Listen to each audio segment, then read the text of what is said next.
Parmênides de Eleia foi um dos principais filósofos gregos pré-socráticos da antiguidade. Ele nasceu em 510 a.C., na colônia grega de Eleia, no litoral sudoeste da atual Itália, na Magna Grécia. Era a denominação que recebia o sul da Península Itálica, região colonizada na antiguidade pelos gregos.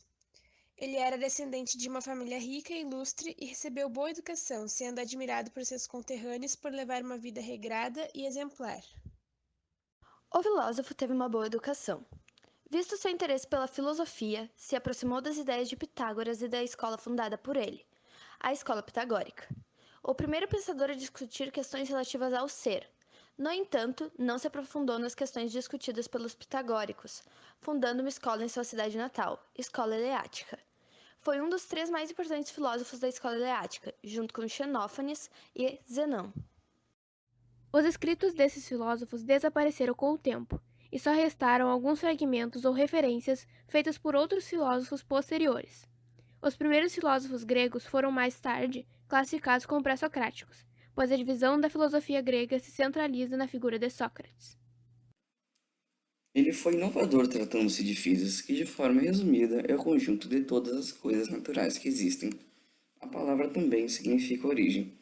Como os gregos da época consideravam que tudo que existe é natural, a physis significa o conjunto de todas as coisas. E o problema da physis é a pergunta sobre a origem na constituição de todas as coisas que existem. Como a cosmologia parte do princípio de que o universo está em constante mudança e transformação, esse conceito recebe um profundo abalo e passa a ser uma ontologia.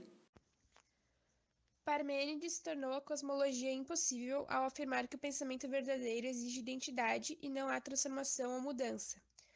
O ser é único, a verdade não admite pluralidade, a lógica. O mundo sensível é ilusório. Se o ser mudasse, se tornaria um não ser e desapareceria. As aparências são ilusões dos sentidos, mudanças, nascer, crescer, morrer. Ao abandonar as aparências, a filosofia passou da cosmologia à ontologia. E filósofo fez parte dos primeiros sábios gregos a estudar a natureza cosmológica, procurando um elemento constitutivo de todas as coisas sem recorrer aos mitos. Portanto, é a passagem do mito para a razão. Ao contrário da maioria dos primeiros filósofos gregos que escreviam em prosa, Parmênides escreveu grande parte de seu pensamento na obra poética denominada Sobre a Natureza, em versos hexâmetros semelhantes aos de Homero. O poema é dividido em três partes: proêmio, primeira parte, segunda parte. Foram conservados dele cerca de 160 versos. O proêmio é escrito no estilo das poesias épicas. O tema principal do proêmio é o encontro com uma deusa. Parmênides esperava que sua investigação conduzisse-o a conhecer todas as coisas em todos os campos do saber humano. Para alcançar esse saber completo, há uma via. É sobre essa via que ele dedicou boa parte dos seus versos. Poderíamos dizer que ele esboçou um método, ainda que em linguagem poética, como o qual a pessoa pode construir-se saber. Em seguida, ele descreveu a relação da pessoa com o mundo das coisas que acontecem e sobre as quais não podemos ter certeza alguma, e com o mundo das coisas abstratas, onde localizamos a verdade sem contradições. Para ele, se uma coisa pode ser pensada, ela tem um ser, ou seja, ela existe. Mesmo coisas que não existem na realidade podem vir a existir, porque são formadas de conceitos que existem e por isso são. Isso significa também que a racionalidade humana e a racionalidade do real são da mesma natureza e por isso o homem pode pensar o ser. Mas isso só acontece se ele seguir a primeira via, a via da razão. Com esse pensador, temos uma versão da lei da identidade. Pela lei da identidade, a realidade é caracterizada como imutável. Quando uma coisa muda, ela deixou de ser o que era, sem ainda se tornar algo diferente, portanto, não é nada. O ser é todo inteiro. Se o ser tivesse partes, algo nele seria separado, não fazendo parte do ser, mas isso seria não ser. Consequentemente, o ser, sendo uno e indivisível, não pode ter partes. O Eleatra nos apresenta então que à nossa frente encontramos dois caminhos. O primeiro, que é a via da verdade, e o segundo, a via da opinião. O segundo caminho, nos diz Parmênides, temos que nos afastar, pois é o caminho do não ser, do nada, do que não existe, do inanimável, do impensado e do indizível. O não ser é o que captamos por meio de nosso campo sensorial, através de nossos sentidos, ou seja, é ilusório. A maioria dos primeiros filósofos considerava um elemento concreto como o princípio de todas as coisas. Porém, Parmênides organizou uma doutrina seguindo um pensamento abstrato.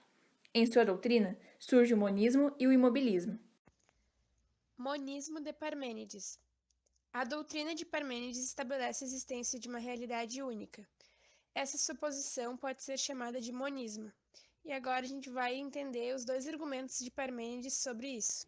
Há no pensamento parmenidiano a distinção entre a realidade e a aparência. Desse modo, o primeiro argumento que ele apresenta contra o mobilismo, ou seja, a atitude filosófica daqueles que creem que tudo muda e se transforma constantemente, é o de que o movimento é apenas aparente, ou seja, se as coisas mudam de forma, como as rochas, que ao passar dos anos tornam-se em grãos de areia, esse movimento ocorre em um aspecto superficial.